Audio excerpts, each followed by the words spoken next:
Haemorrhage जो है ना, ये याद रखें कि स्पिल्ड ब्लड होता है, ठीक है। सो आपको वो डिफ्यूज सा एक आउटलाइन इसकी नहीं होगी कोई स्पेसिफिक, और आपको ब्लड स्पिल हुआ हुआ नजर आएगा कंजक्टिवा के नीचे। हेमरेज को कंजेशन में इंजेक्शन से कभी भी कोई कंफ्यूज नहीं कर सकता, साफ पता चलता है कि इट्स हेमरेज, ठीक है, स्पिल्ड ब्लड है। तो आप देखेंगे कि वो तो नहीं है कंजक्टिवा में। जो लोअर कंजक्टिवा आप पुल करते हैं इसमें आपको नॉर्मली आप देखते हैं पेपिला, लेकिन छोटे छोटे पेपिली हैं वो आपको नजर नहीं आते। जायंट पेपिला में बड़े बड़े कोबल स्टोन टाइप, तो वो आप देख सकते हैं अपर लिड में भी और लोअर लिड में भी, ठीक है। उसके बाद अब आपने देखना है लैक्रिमल सैक जो रिगर्जिटेशन करते हैं। सिंपल आपने वही जो मैंने बताया था, टॉर्च उधर लगानी है पंक्ता पे और यहाँ प्रेस करना है लिटिल फिंगर से। लिटिल फिंगर से प्रेस करेंगे यूं और इधर देखेंगे कि कोई रिगर्ज तो नहीं है।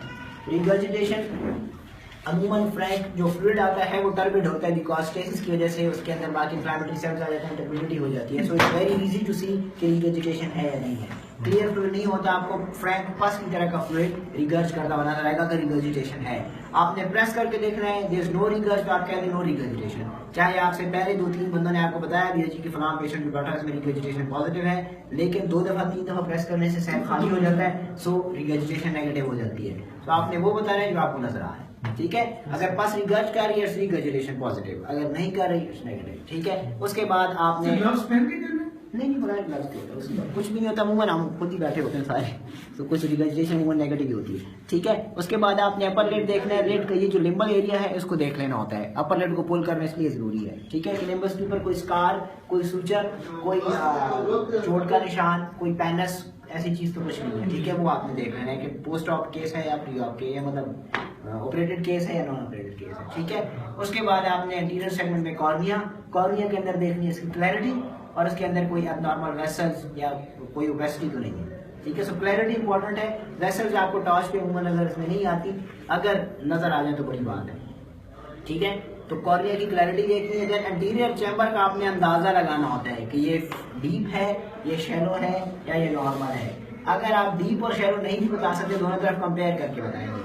सिर्फ इतना आपको बताना चाहिए कि ये कोलैप्स तो नहीं है। कोलैप्स एंटीरियर चैम्बर आपको पिक करना आना चाहिए, ठीक है। लेकिन कोलैप्स एंटीरियर चैम्बर के साथ कोई ना कोई आपको कॉर्निया में भी या स्क्लेरा में भी हिंट मिलेगी, कोई वुंड होगा जिसके जरिए से एक्वस बाहर आएगा तो ही एंटीरियर चैम्बर कोलैप्स होगा। तो अगर ट्रॉमा का केस है, आपने लेडी वर्ड किया या इधर कहीं कोलबस पे देखा कोई वुंड है जिससे आयरस बाहर आ रहे हैं, देन यू कैन से कि एंटीरियर चैम्बर कोलैप्स है। अगर ऐसा कोई वुंड नहीं है तो आप कहेंगे एंटीरियर चैम्बर इज नॉर्मल। ये तो इसकी इंटेग्रिटी आपने देखनी है एंटीरियर चैम्बर की। एंटीरियर चैम्बर क्या होता है? स्पेस है कॉर्निया और आयरस के बीच में, ठीक है, तो पता है ना, पोटेंशियल स्पेस है। आपको 3 डायमेंशनल आपकी विंग है चूंकि, तो आप देख सकते हैं कि there space between the cornea and the iris, वो आपस में चिपके हुए नहीं है पीछे से, ठीक है। देन एंटीरियर चैम्बर के कंटेंट्स का आपने देखना है, उसके ऊपर कमेंट करना है, ठीक है। अगर एक्वस है तो इट्स ट्रांसपेरेंट, क्लियर फ्लूइड है, आपको कुछ नजर नहीं आएगा एंटीरियर चैम्बर में, just shake anterior chamber is formed, ठीक है, और कुछ बताने की जरूरत नहीं है। लेकिन अगर इसके अंदर पस है देन इट्स हाइपोक्रेमन, वो आपने देखना है। तो वो कहाँ देखेंगे? लोअर, क्योंकि वो सेटल डाउन करेगी सो उसका फ्लूइड लेवल बन जाएगा, ठीक है। सो लोअर पे आपने पस देखनी है, हाइपोपियन, एंड अगर ब्लड है तो इट विल बी हाइफीमा। तो ये 2 चीजें कॉमन है। इसके अलावा भी एंटीरियर चैम्बर में आयरस का कोई सिस्ट होगा तो एंटीरियर चैम्बर में आएगी, आयरस का ट्यूमर होगा तो एंटीरियर चैम्बर में आएगा, फॉरेन बॉडी हो सकती है एंटीरियर चैम्बर में, लेकिन कॉमनली ये 2 चीजें hypopyon and hyphaema. So anterior chamber को जब आप देखें तो उसकी फॉर्मेशन देखें कि फॉर्म्ड है, इंटेग्रिटी देखें एंड उसके कंटेंट्स देखें। अगर क्लियर फ्लूइड है इसके अंदर, एंटीरियर चैम्बर नॉर्मल है आपके लेवल के लिए टॉर्च एग्जामिनेशन पे, ठीक है।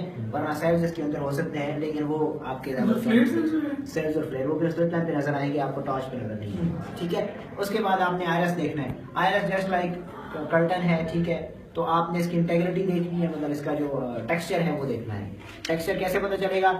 आप जब आयरस को देखते हैं इसके अंदर रिजेस होती है, ठीक है, कलर पार्ट है, इसके अंदर रिजेस होती है। कहीं से कोई रिजेस एब्सेंट है, व्हाइट पैच कहीं पे नजर आता है आपको, इट मींस आयरस से ट्रॉफिक है वहां पे, because of the trauma, surgical trauma या वैसे ब्लड ट्रॉमा या किसी भी वजह से, या आयराइटिस हुआ है कहीं, स्पेशली जो वायरल आयराइटिस है इसमें पैचिंग एट्रोफी हो जाती है, ठीक है।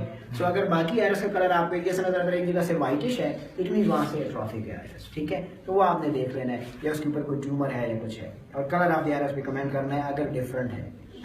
दोनों आंखों का कलर सेम है तो फिर कलर पे कमेंट करने की जरूरत नहीं है। लेकिन अगर हेट्रोक्रोमिया आइरिडीज है, एक तरफ का आइरस एक कलर का है, दूसरी तरफ का, तो फिर आपने कमेंट बनाना, जैसे फ्यूक्सियाइटिस में या कंजेनिटल हार्वर सिंड्रोम में हेट्रोक्रोमिया हो सकती है, ठीक है। उसके बाद आपने प्यूपिल के एग्जामिनेशन, प्यूपिल एग्जामिनेशन इटसेल्फ एक पूरे का पूरा अलग बॉडी है। प्यूपिल में आपने जो चीजें देखनी है वो ये बंद करके ना दोबारा